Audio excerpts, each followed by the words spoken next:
Hello, I'm Matt Galloway, and this is the Current Podcast.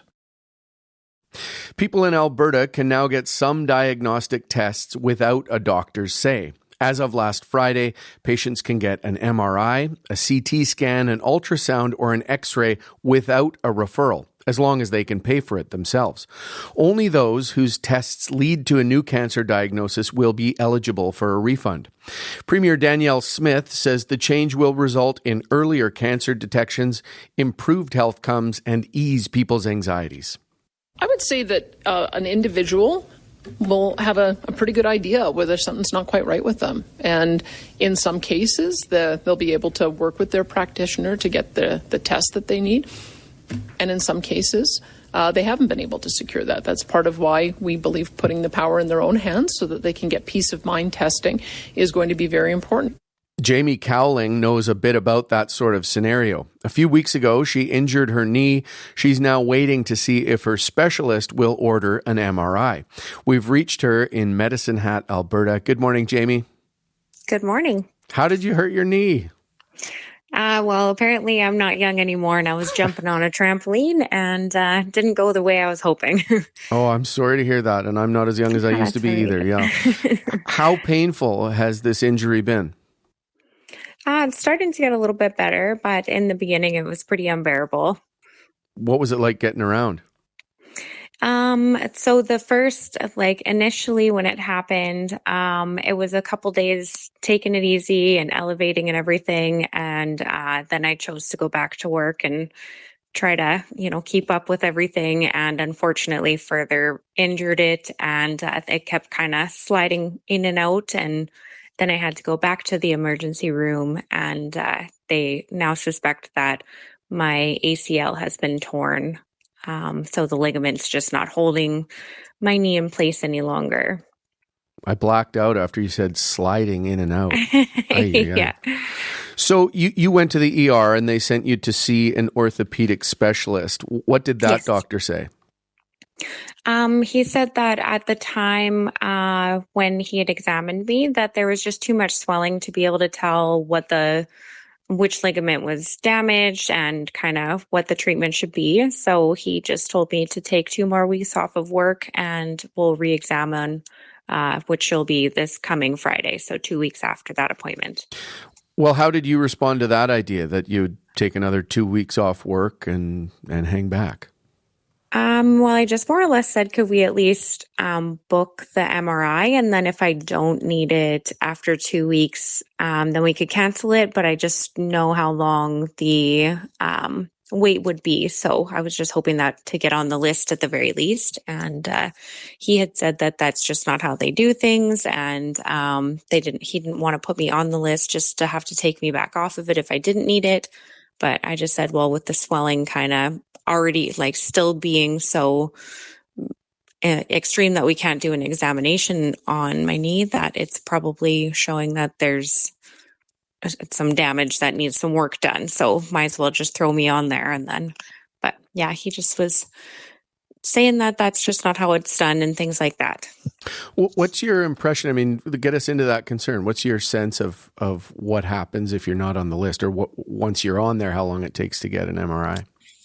I've just kind of heard horror stories that it's, 3 to 6 months at the very earliest before you can get in. And I work 2 jobs. I have 3 kids. I can't really afford to take a whole bunch of time off. Both my jobs are kind of on my feet. And so I can't really just not work. I'm a single mom. So I kind of need to keep working. And it's just really unfortunate to not be able to really do the whole summer experience with the kids to the fullest potential. So I'm a bit antsy to get back to my old self, old routine and everything like that. Okay. 3 kids, as you point out, 9, 10, and 14 years old, 2 jobs. You're a hairdresser and a healthcare assistant. The demands on, you getting around are really significant. What has this injury meant for your income? I'm waiting to hear back if I will be accepted for EI while I have this time off. And otherwise, I guess back to school is just not the same back to school as it usually is. But I have family support. I'm pretty lucky for that. So if I need help, I can ask for it. But I'd prefer to be independent of my own situations and things like that. So I'm just really hoping to kind of get back at it as soon as I can. You'll see your doctor again this Friday. If he does order an MRI and the wait is long in the public system, will you pay to get one done sooner? Well, I'm really lucky actually because my uncle had offered to help me out so I could get in sooner and get the surgery we believe that I think I'm going to need. Just the weight and my leg doesn't fully extend, so I kind of walk around like I got a chicken wing attached to my body, it feels like. And I just feel I have to use my crutch if I'm on my leg too much.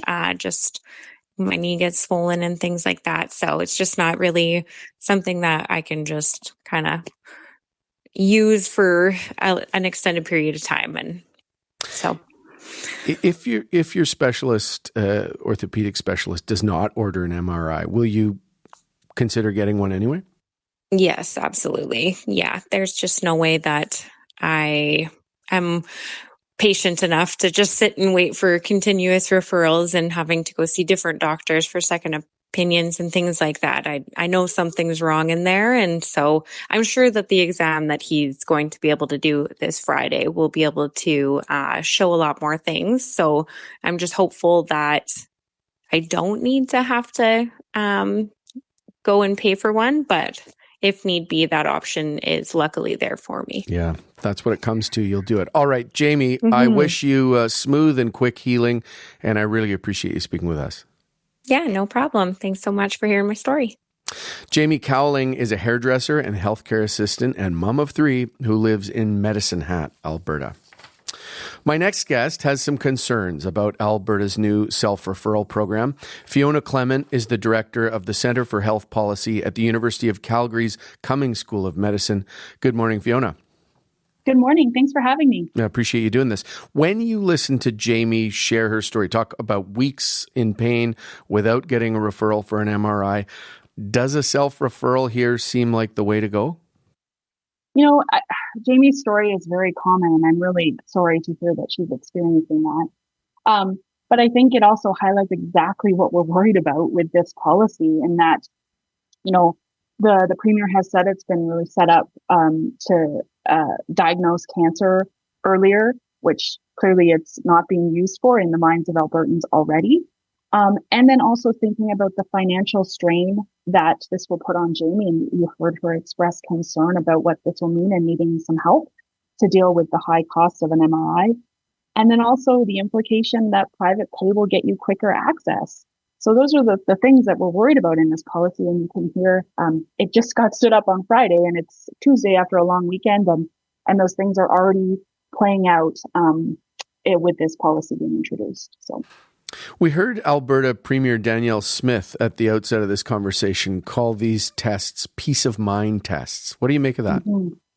Yeah, I think that's dangerous framing, really. Like, the other thing that really struck me about Jamie's story was when she was discussing the relationship that she had with the orthopedic surgeon, and his or her recommendation to wait until the swelling goes down, and then they'll decide what the appropriate test is, and the expertise and the knowledge that's needed to help the patients and families make the best decision.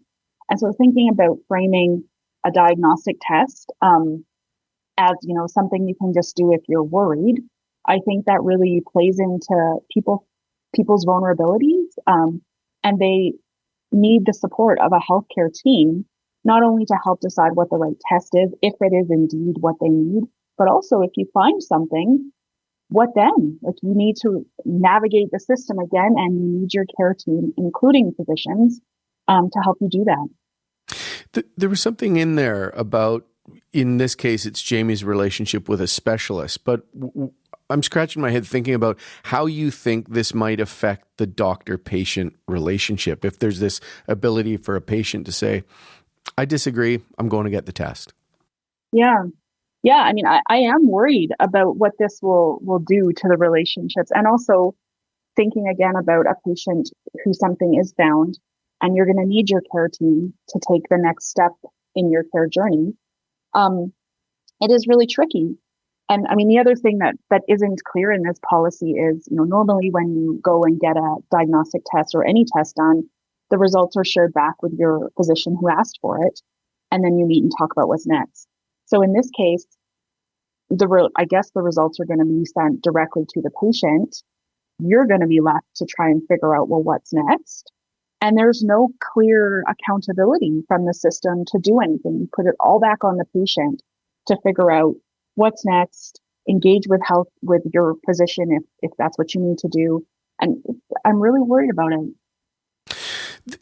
The matter of your relationship with your doctor assumes you have a doctor, and there are many people in the province of Alberta and across the country who don't have a family doctor. There's a noted shortage.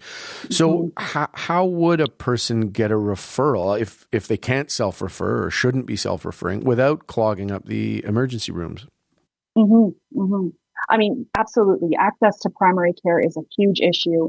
And I know the government is working on trying to get people who don't have docs engaged with primary care. And it is a huge problem. I don't see how something like this will help because, again, I think a patient is going to need some support to navigate through, well, do I need a test? Which one do I need? And when I get the results, if there's something there, what do I do now? You need primary care there anyways.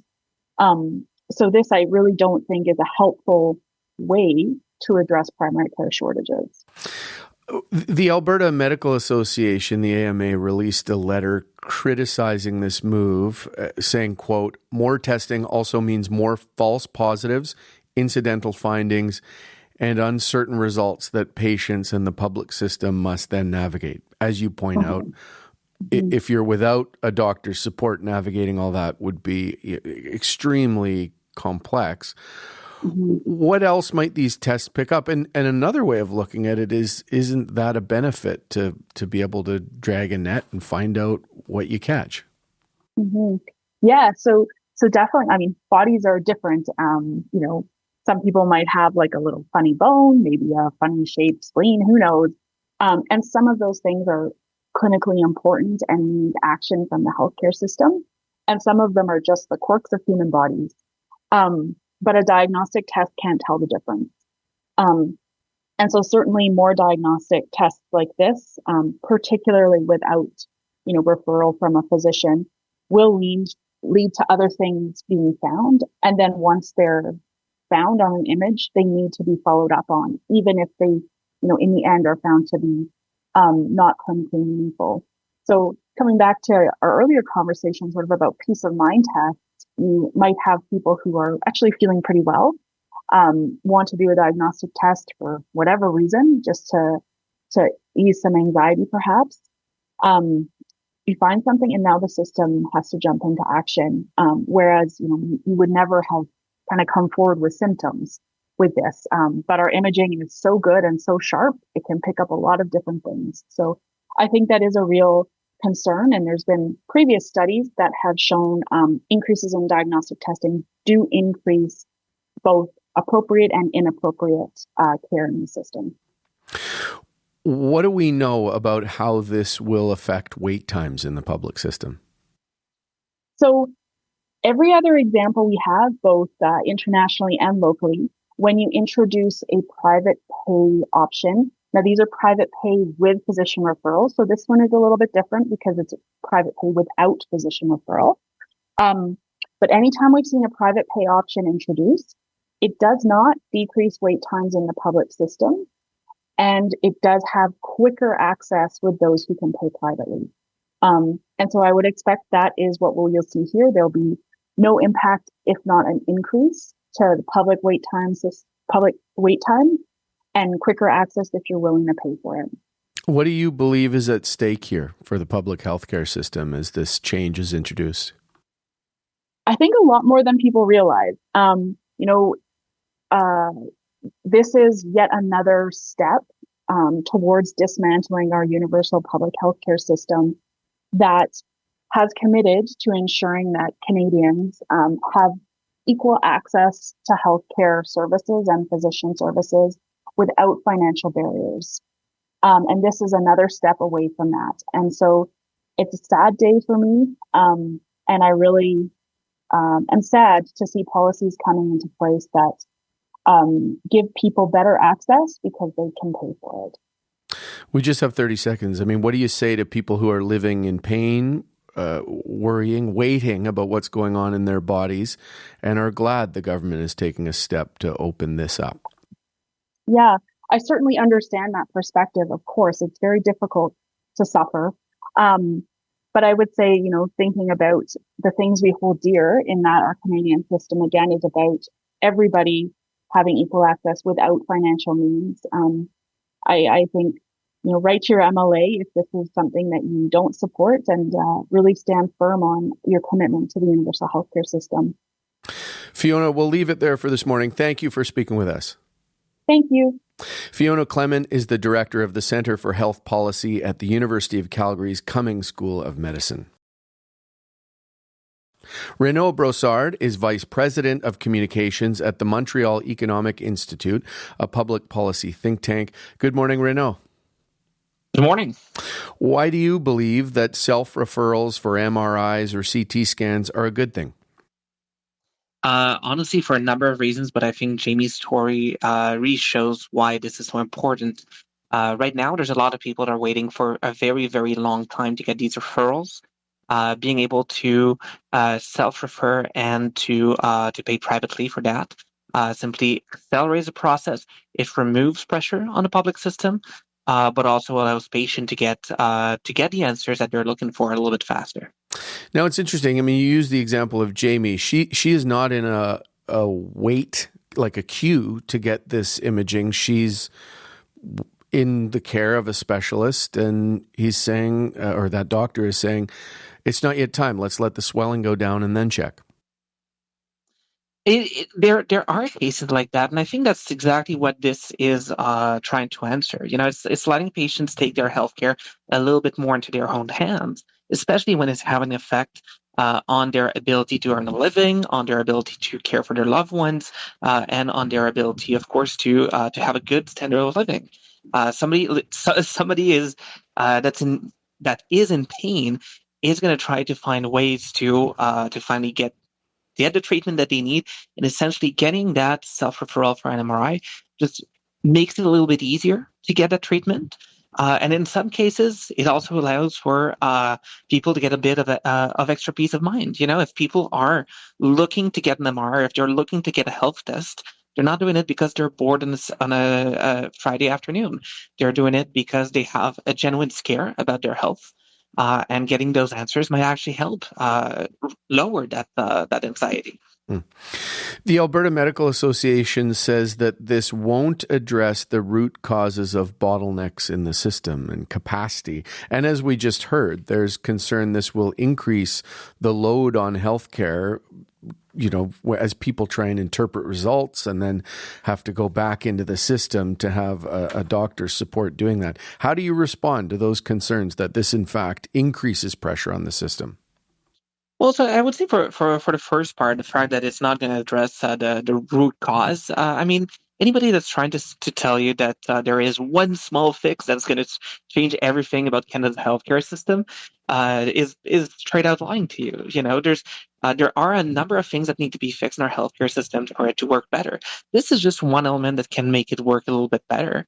What we've seen is that, at least according to international experience, there have been some places that tried to remove this sort of gatekeeping before getting medical tests. And what they found was that it didn't yield a significant increase in the number of tests. It didn't yield to a significant increase in pressure on the people interpreting those tests.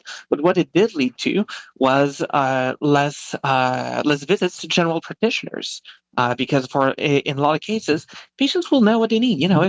If your leg is crooked a certain way, you know that you're probably going to need some sort of diagnostic scan to know exactly what's there and get the treatment you need. And that just expedites the process. It makes it easier. It makes it faster, as you don't have to take some time from a general practitioner to be able to simply get them to sign a prescription to get that test.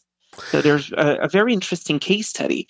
Is in 1998, the Harvard-Vanguard Medical Association, or the HVMA, essentially a large insurer in the U.S. decided to do away with its the obligation to get a doctor's referral to see a specialist. What they saw was increased patient satisfaction. Because patients get a little bit more of a say over their healthcare. It moves things a little bit faster, but it also saw that it yielded no additional or no statistically significant increase in number of specialist visits. Renaud, I'm imagining that gets to the fact that sorry to interrupt you. I'm imagining doctors reacting strongly to you characterizing the application of their expertise as gatekeeping. So I want to name that. But how real do you think this concern is that patients who don't have a family doctor will use the ER for follow-up? I think that's something that's already happening. It's already happening throughout our healthcare system that patients that don't have a family doctor just go to the ER because that's the only thing that's open. Even for patients with a family doctor outside of regular hours, the only thing that's open is the ER. I think that's a problem that was already existent. What this is trying to do is simply to remove a little bit of that pressure on general practitioners so that they can concentrate on things where they have a higher value add and where they're actually treating patients as opposed to simply writing a prescription slip for something that both they and the patient knew was needed. And likely increase the pressure and the burden on people administering things like MRIs and CT scans, you'd say? Well, based on the experience I was talking about earlier, we haven't seen significant increases in places that tried this.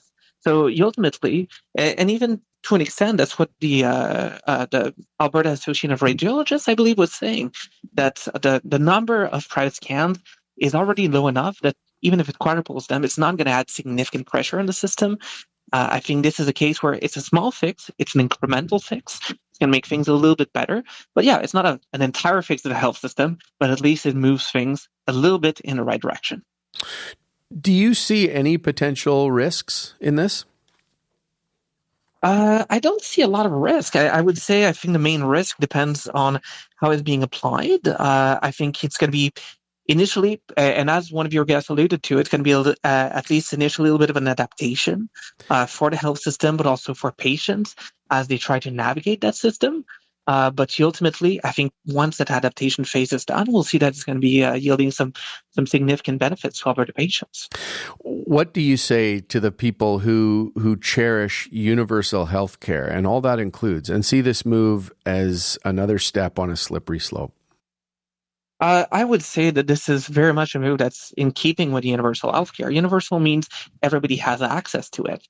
I think this is actually making it a little bit stronger because right now, for too many patients, the only thing they've got access to is a very, very long wait list. It has an effect on their health. It yields risks of complications. It yields significant anxiety for those patients. Anything that moves patients to being able to get the care that they need a little bit faster to move in the right direction. And again, every time that there's a patient that's doing this in the private sector, it removes one patient from the list in the public sector. It removes some of the pressure on our public hospitals as well. Most countries that have a universal health system have a mixed system. So they have a public system that exists, that is strong, that's well-funded. They also have a large private sector component that supports that public system. And I think this is building in that sense. Renaud, a defense of universal / two-tiered healthcare. I appreciate you joining us. Thank you. Thanks for having me. Have a good day. You too. That's Renaud Brossard, Vice President of Communications at the Montreal Economic Institute. You've been listening to The Current Podcast. My name is Matt Galloway. Thanks for listening. I'll talk to you soon.